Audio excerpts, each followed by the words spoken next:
que no vienen al caso ahora, las condiciones, el espacio, el escenario y las formas de ejercer la comunicación no son iguales. ¿Y qué es fundamentalmente lo que caracteriza esa diferencia? ¿Cuál es el escenario en el que esa diferencia se hace visible muy claramente? Dos cosas. La primera, todo hecho, todo acontecimiento, toda actividad muy concreta, por más lejana o cercana que sea, no existe si no pasa por los medios de comunicación. Antes, incluso algunos acontecimientos, es decir, hechos de relevancia, ni siquiera la persona más importante se enteraba si no era 1 o 2 o 3 días después. Ahora, lo que estamos haciendo este rato, lo que estamos viviendo este rato, lo están conociendo a través de las redes. Yo venía escuchando lo que se decía y efectivamente cualquier cosa que se diga aquí o que ocurra o que pase prácticamente se conoce en tiempo real. Esa condición ya da paso a que haya una enorme responsabilidad y haya una enorme incidencia entre lo que se comunica y lo que ocurre en la realidad y lo que se puede afectar o beneficiar a un ciudadano, una comunidad, un país o el planeta entero con lo que se diga a través de la comunicación. Ese factor ya es determinante. Y el otro, que sí me parece muy importante, es que por muchas razones, que tampoco vienen al caso, la política se ha mediatizado enormemente. ¿Qué quiere decir eso? Que quienes la ejercen, que quienes la piensan, que quienes incluso la evocan como un mandato, como un ejercicio pleno y democrático, sin los medios no existen. Sin los medios prácticamente estarían desconectados, desconocidos o nadie los conocería. O por lo menos no incidirían en el escenario público en general.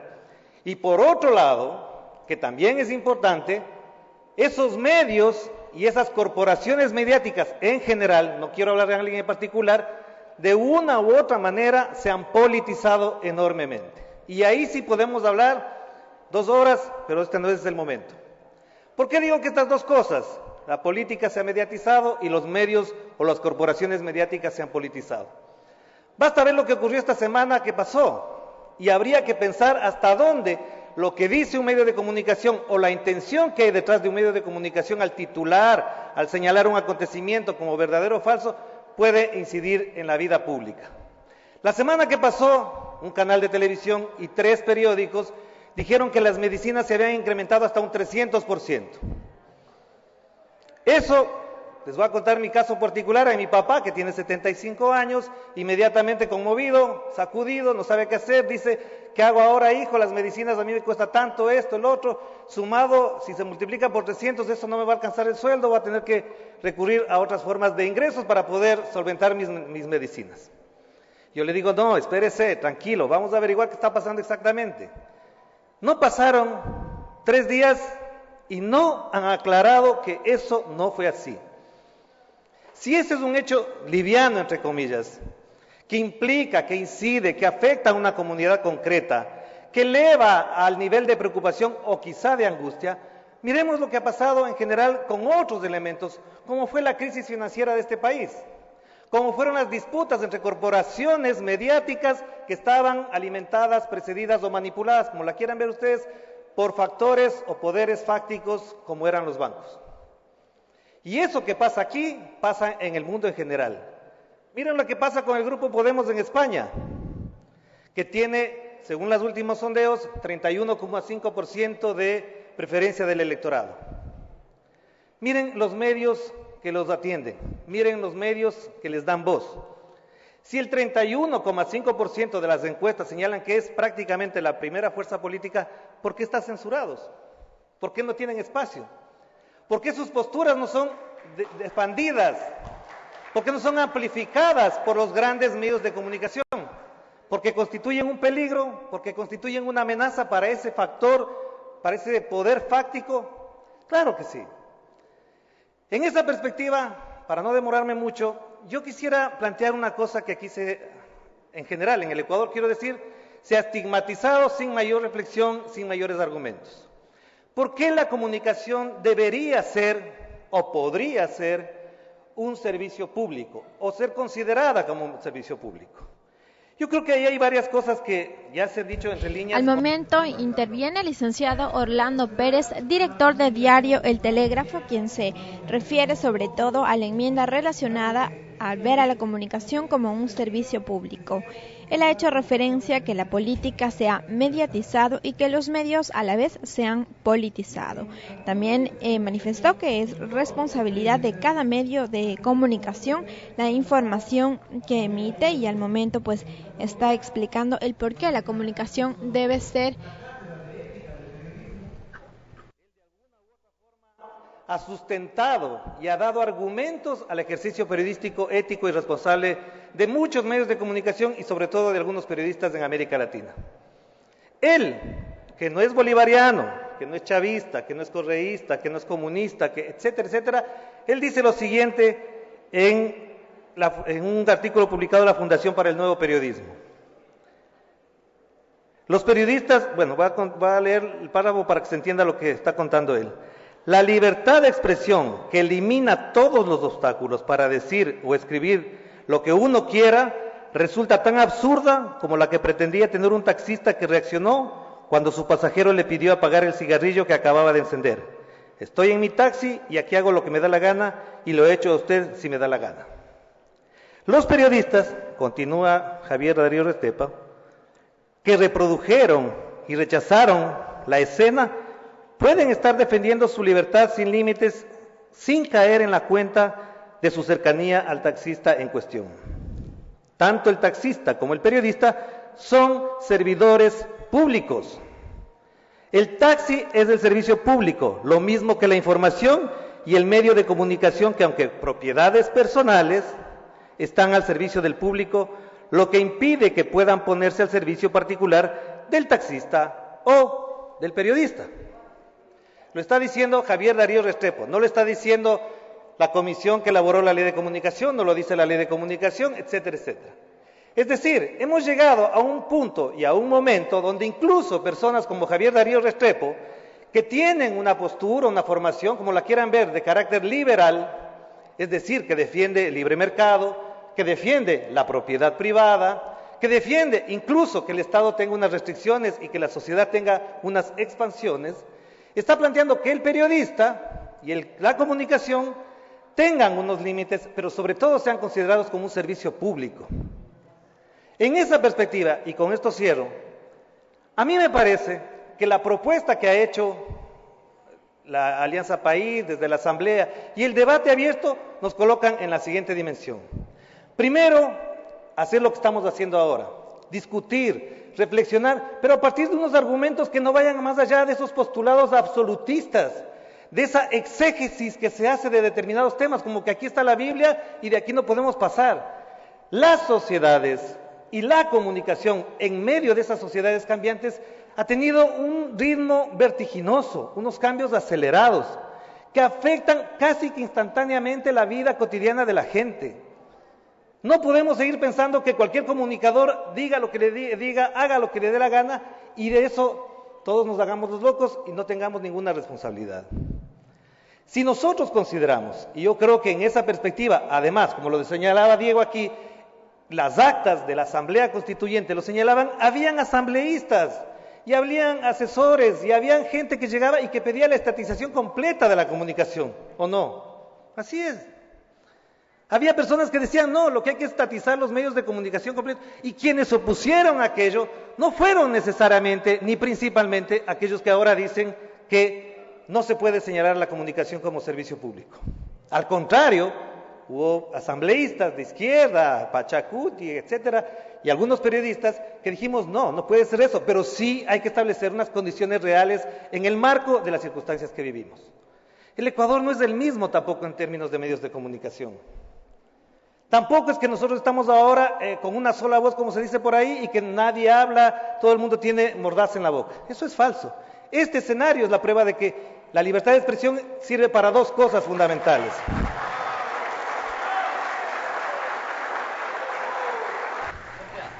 Es la intervención de Orlando Pérez, director del diario El Telégrafo, quien se refiere a la enmienda relacionada a la comunicación como un servicio público. sobre la mesa, en la escena pública, los argumentos, los conceptos y las posturas y hasta las creencias de la gente. De modo que el otro sepa con quién dialoga, sepa qué dice, qué piensa, qué objeta, que articula en su pensamiento también. Y el otro elemento fundamental de la libertad de expresión es el reconocimiento del otro, la aceptación del otro, por supuesto. Para eso sirve también la libertad, para que yo reconozca en el otro que hay valores, que hay posturas, que hay creencias, que yo también debo reconocer. Y por esas mismas razones y por esos argumentos quisiera cerrar esta intervención diciendo que la comunicación como servicio público es una demanda histórica de este presente y no de los postulados de hace 200 años ni de hace 30 años. Es un postulado de este presente para el futuro, porque la comunicación, nos guste o no nos guste, es la que marca la diferencia en las sociedades democráticas responsables y que conducen al país hacia los mejores horizontes. Muchas gracias. Muchas gracias, licenciado. Con esto se ha concluido la intervención número 11 del licenciado Orlando Pérez. Es momento de una nueva intervención. El doctor Milton Castillo, doctor de jurisprudencia y abogado de libre ejercicio profesional. Es la segunda socialización en territorio desde el aula magna de la Universidad Católica de Guayaquil.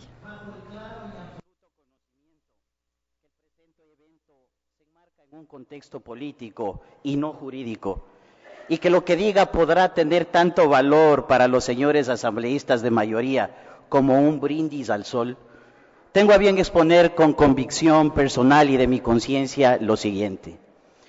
Privilegiaré en esta breve ponencia lo sociológico y jurídico por sobre lo político, pues hacer lo contrario desnaturalizaría los acuerdos básicos en los que se asienta esta sociedad, basados en la Constitución de Montecristi.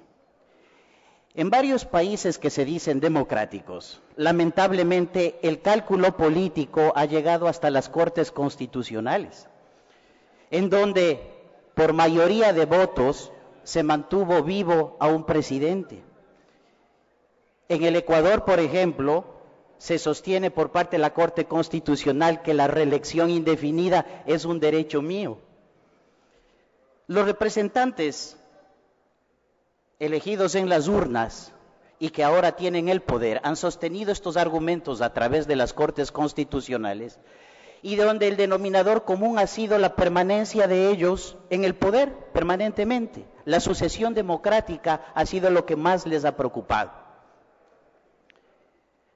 Los representantes tienen la obligación esencial de someterse a la Constitución y a la ley, pues aquella y esta representan los pactos sociales que permiten vivir en una sociedad democrática y civilizada. El carisma de los líderes elegidos en democracia no está jamás por sobre la Constitución. Bolívar decía: prefiero que me llamen ciudadano a que me llamen libertador, porque aquella calidad proviene de la ley y esta de las armas. Esta frase es inmejorable para recordar la diferencia que existe entre el poder constituyente y el poder constituido.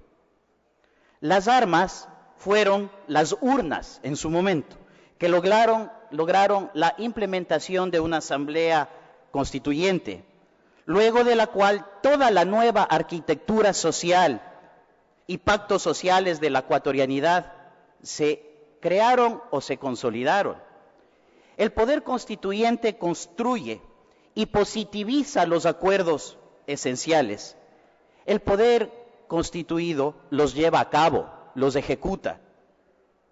Varios de los asambleístas aquí presentes, poder constituido, fueron asambleístas constituyentes y crearon los pactos de la Constitución del 2008, en donde, mire usted, no consta la reelección indefinida.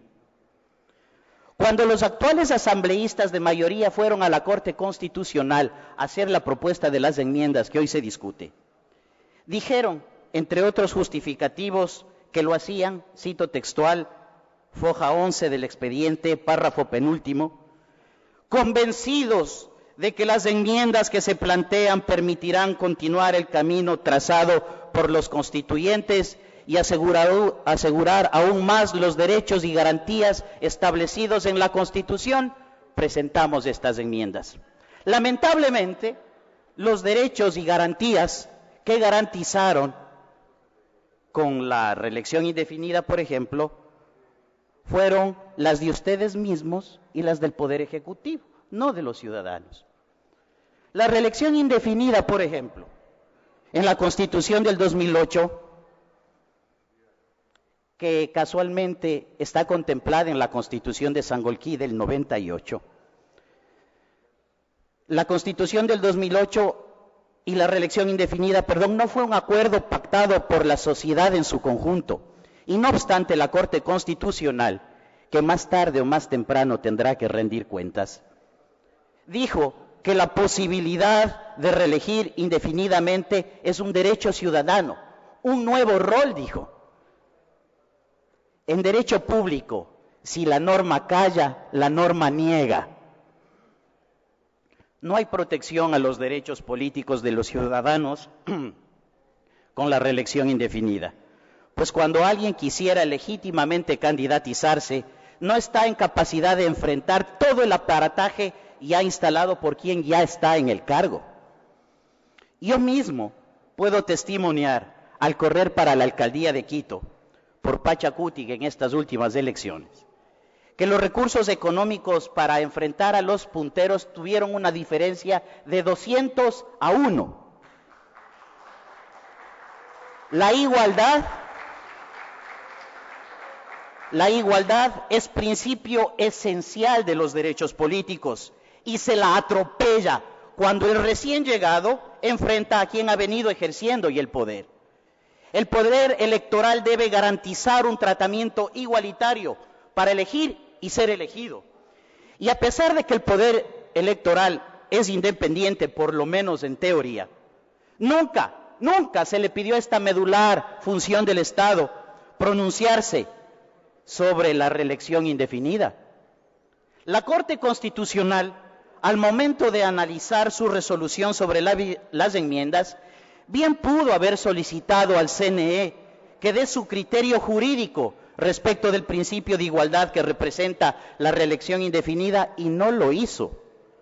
Al contrario, mire usted por dónde. Irónicamente, estos días hemos asistido al sofista argumento emanado del CNE a Compromiso Ecuador, que solicita consulta popular y le exigen que vaya primero a la Corte Constitucional a que le califiquen la pregunta. Prescinde el CNE de criterios ya emitidos por jueces constitucionales, que sostienen que es correcto acudir directamente al CNE para solicitar los formularios para la consulta. Lo dijo un juez de la Corte Constitucional cuyo hermano es asambleísta, de mayoría. Parecería que se pretende beneficiar a unos pocos con la reelección indefinida. Ahí puedo entender lo dicho por el presidente de la Asociación de Municipalidades. Si él quiere permanecer en el poder, esto le beneficia, evidentemente lo sostiene. Se quiere consolidar caudillismos con la reelección indefinida. Todos tenemos derecho, y muchos la obligación, de participar en política. En democracia, desde la época de Aristóteles, se rechazaba la figura de un ser excelso, de condiciones especiales y superdotado de inteligencia para regir la república. Cito en comillas a Aristóteles: bañándolo en óleo, perfumándolo, pero explicándolo que entre nosotros no cabe un ser tan especial, le acompañaríamos a la frontera.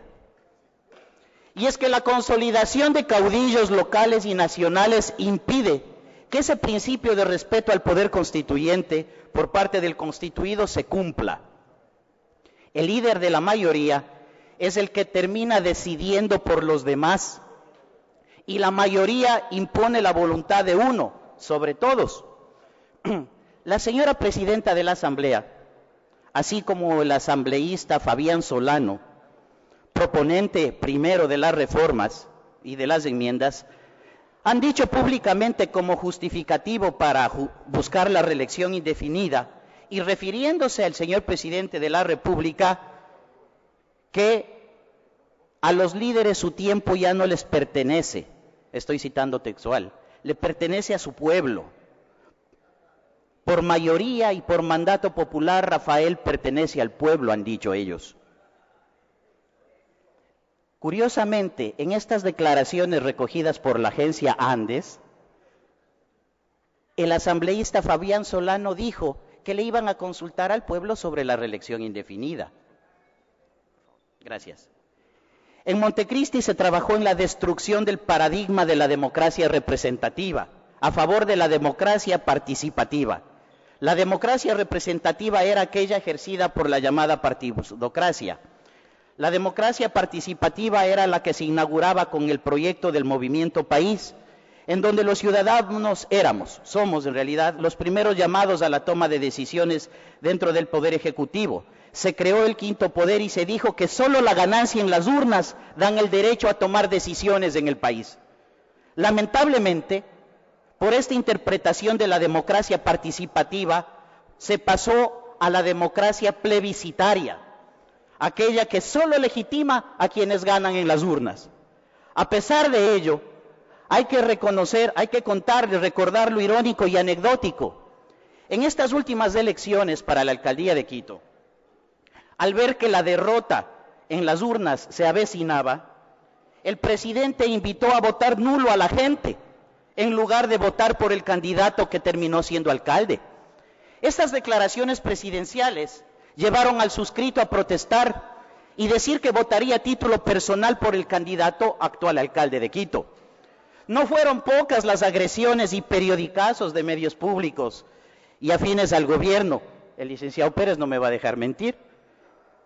Aquellos medios que nunca hicieron, cobertura de mi campaña, hasta caricatura y un editorial por parte del señor licenciado aquí presente, tildándome de haberme, entre comillas, vendido a la derecha.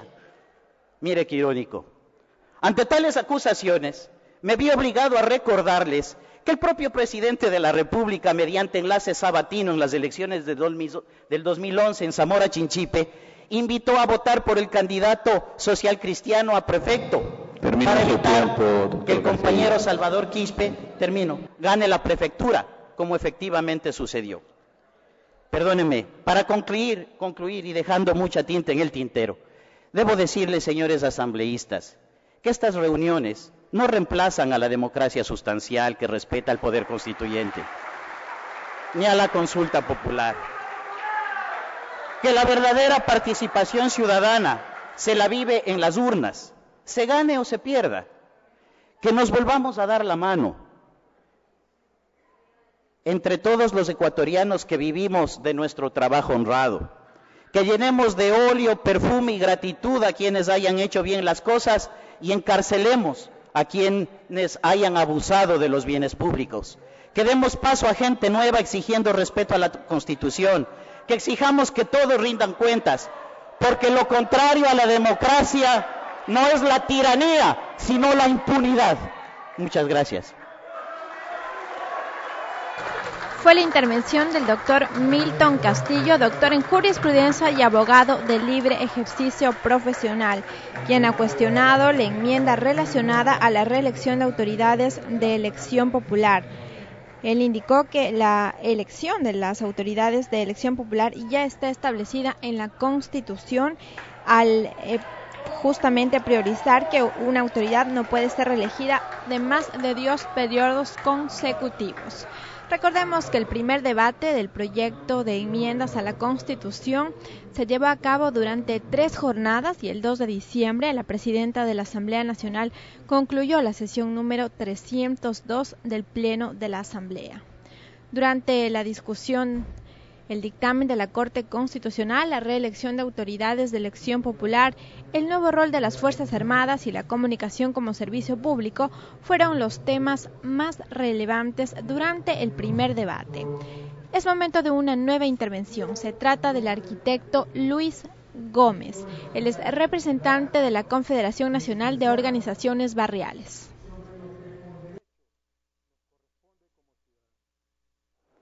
Democracia, una palabra que la utilizamos en la mañana, en la tarde, en la noche y a cada rato.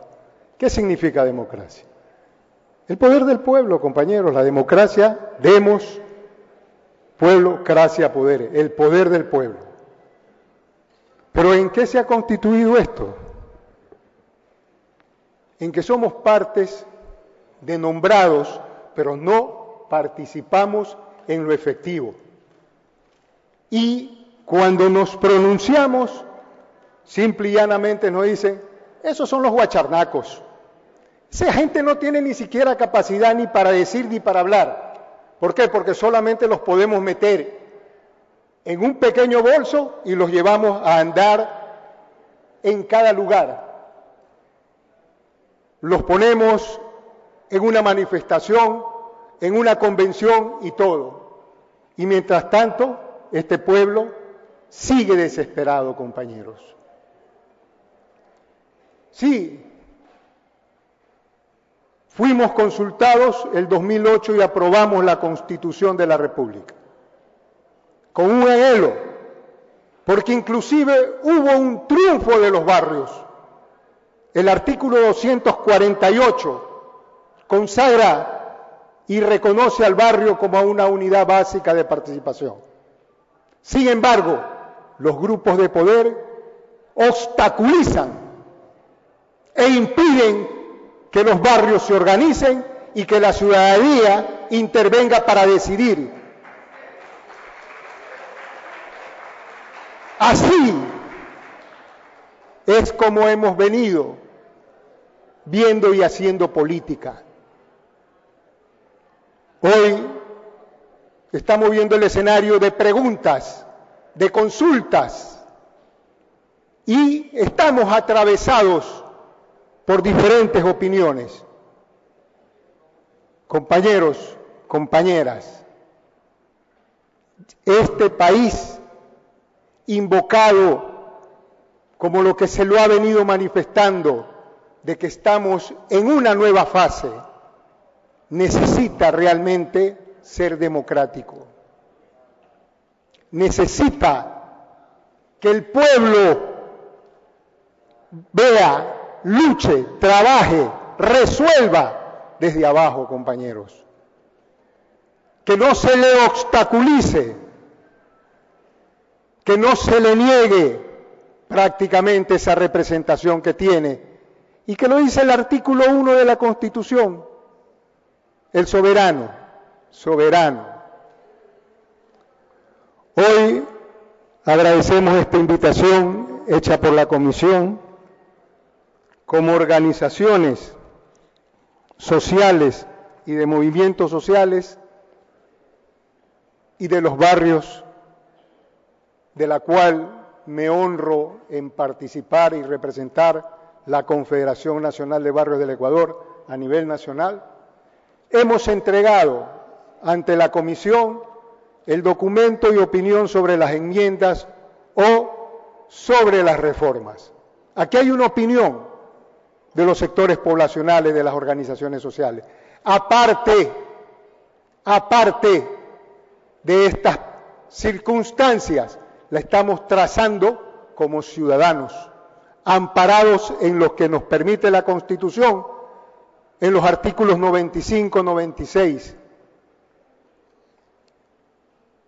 Queremos y anhelamos, compañeros, de que realmente cambie lo que hoy ocurre en más del 60% de la población.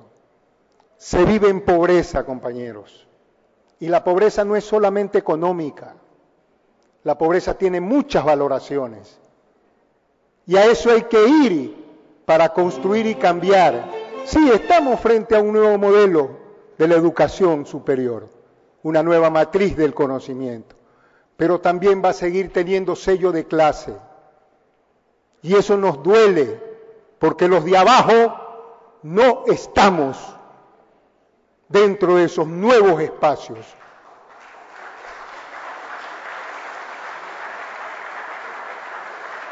Y a eso, compañeros, invocamos.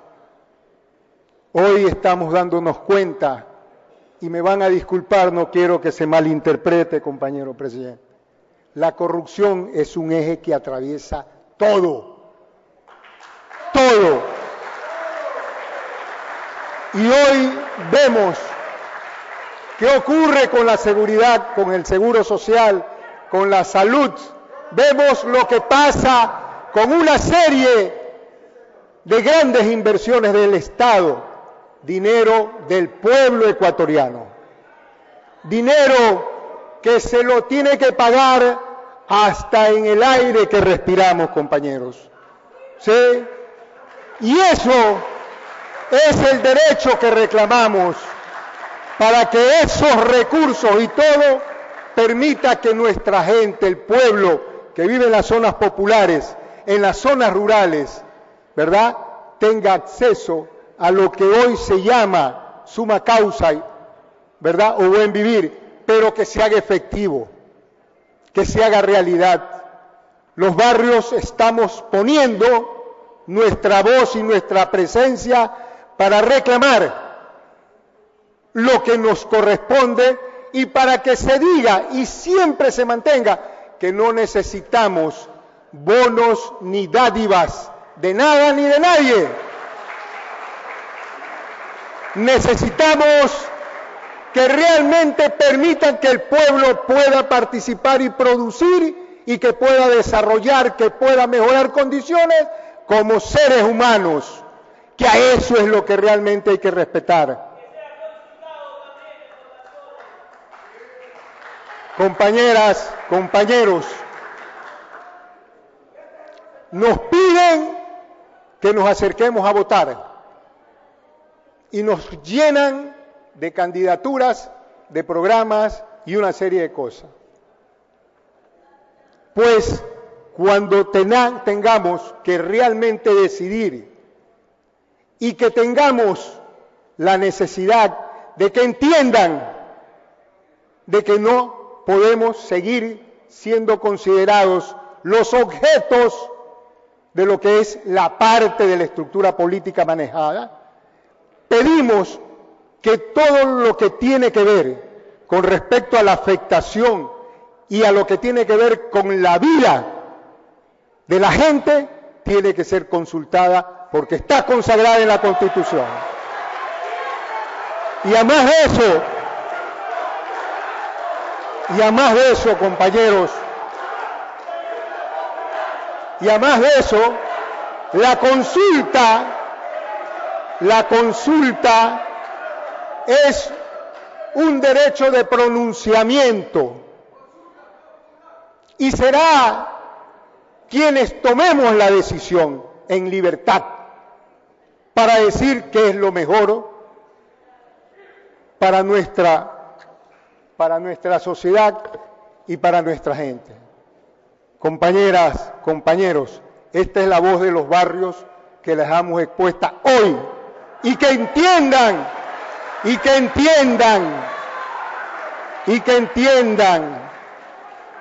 que la política no es un instrumento para lucrarse y para aprovechar, sino para realmente servir y darle a la gente las mejores formas que puedan vivir con dignidad.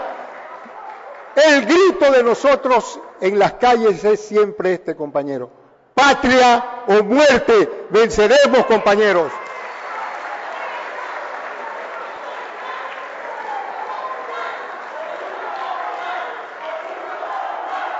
Fue la intervención del arquitecto Luis Gómez, representante de la Confederación Nacional de Organizaciones Barriales.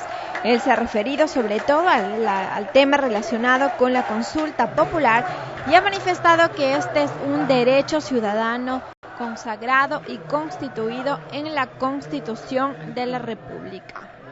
Se anuncia una última intervención. Se trata de la psicóloga Jenny Pinto, representante del Observatorio Ciudadano Opta Justicia. Ella también es subcoordinadora Defensoría Pública Comunitaria del Guayas. Vamos a escuchar la intervención. El presidente de la mesa legislativa ya ha hecho el llamado Se trata efectivamente de la última intervención. La psicóloga Jenny Pinto del Observatorio Ciudadano Opta Justicia y subcoordinadora de Defensorías Comunitarias del Guayas.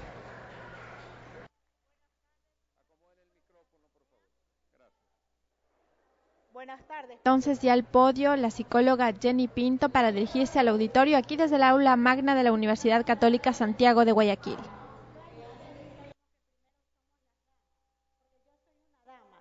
Aunque represente a los barrios populares, sigo siendo una dama.